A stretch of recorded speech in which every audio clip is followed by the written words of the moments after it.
Hey, what's up YouTube? Welcome back to the Max and Me channel, and today for vintage knives collection number 7, and I giggle why I'm laughing like that is because I just filmed this and I was way off on what number I was on. I think I said I was on number 4 and I'm on number 7 now. I kind of lost track of how many of these knives videos I've done.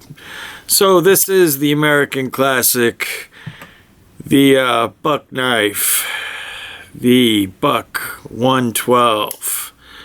Now, if you don't know the story about the Buck 112, the Buck 112 was longer and bigger. I think the blade was like 4 inches or 4.5 inches. I don't know the whole story, but it used to be the Buck 110, and the Buck 110 was carried by servicemen, like, soldiers, and I think a Navy person had this tucked under his belt one night and got into the fisticuffs and pulled this bad boy out because, yes, it is a nasty knife in the hands of someone who knows how to use it. So the story goes is that someone lost their life with a Buck 110, and after that they regulated them, shrunk them down, made the blade smaller, 3 inches. That's why I believe this is where the 4-finger rule and stuff comes from. I'm not 100% sure though. I'm not an expert. I'm just a guy who likes to collect knives. So this is a Buck 112. History of buck knives. History of buck knives are, I believe, 1899, somewhere around there. Buck knives were in California, I believe. Like I said, I'm not an expert, just a guy who likes to collect knives and knows a little history. So, yeah, they were in California, I believed, moved to Idaho. Somewhere along the lines, they developed this bad boy. I'm not 100% sure, but I believe the Buck 112 was produced around 72, I think. Or this particular one, I believe, is 74 to 80, somewhere around there. This is a Buck 112 4-dot. 4-dot, meaning it is a 425 stainless steel. And I believe the 2-dot is 420 stainless steel, the magic steel and the happy steel, and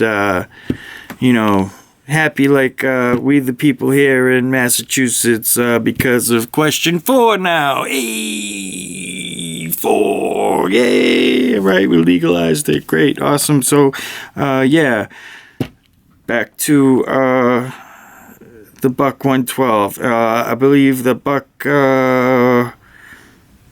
just the blank Buck stamp is 440 stainless, I believe. Back to my information on the quality of steel.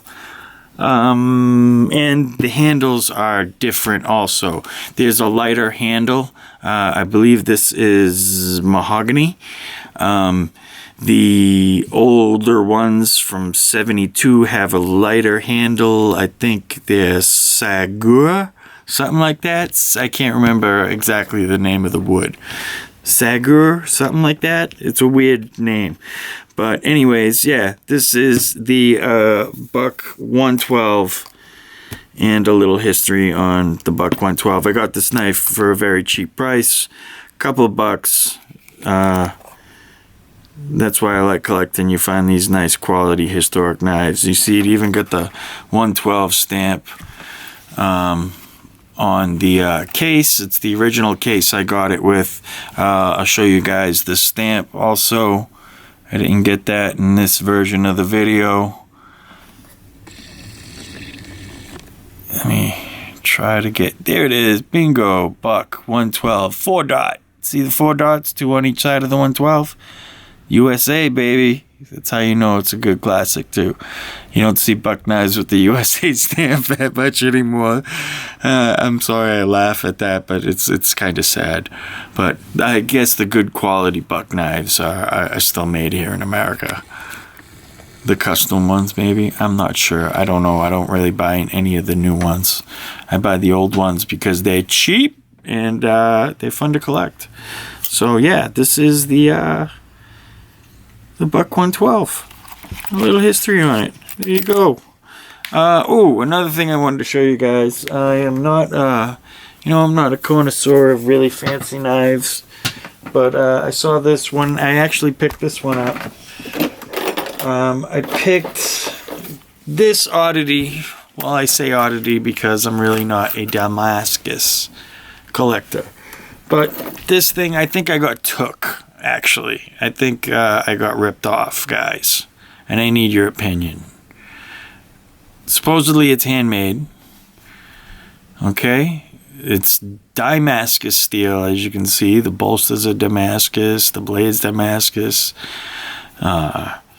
It's got the brass to it, but it's kind of throws me off. I don't think it's American made. I was told it's handmade American. I think he said it's horn. It's a horn handle, but I'm not sure what kind of horn. I want to say ram's horn, but I doubt it. Maybe ox or something like that, or buffalo horn. Maybe he said buffalo horn. I can't remember what he said, but I saw the file work on the inlays and stuff, and I was like, wow, that's pretty cool. I should pick that up. And I paid a little bit of money for it. It was well under $100. You guys take a guess. Blade is sharpened on one side. It is legal. It's not sharpened on this side, but it is Damascus steel. You can feel it. It's not stamped anywhere. There's a 7 stamped on the inside right here, but I don't believe I see it anywhere else or anything else anywhere. I took it apart. I couldn't see any other places either. There's no ball bearings in the system where, with the liner lock or anything. It's just a pin, and you just, it's kind of, it's not really a great functioning knife. Like, you could never really flip it open fast. It'd be impossible, no matter how much you oil this bad boy. But yeah, that's the oddity knife. I want to tell you, I think it's from a different country. I suspect Pakistan. But you guys give your opinion. Let me know. Thumbs up if you like the video. Join me on EDC Knives, Google+. You can hit me up on Google+ too. Maxime on Google+. And thanks for watching. So peace out, YouTube. Have a great one. Question 4. Yippee!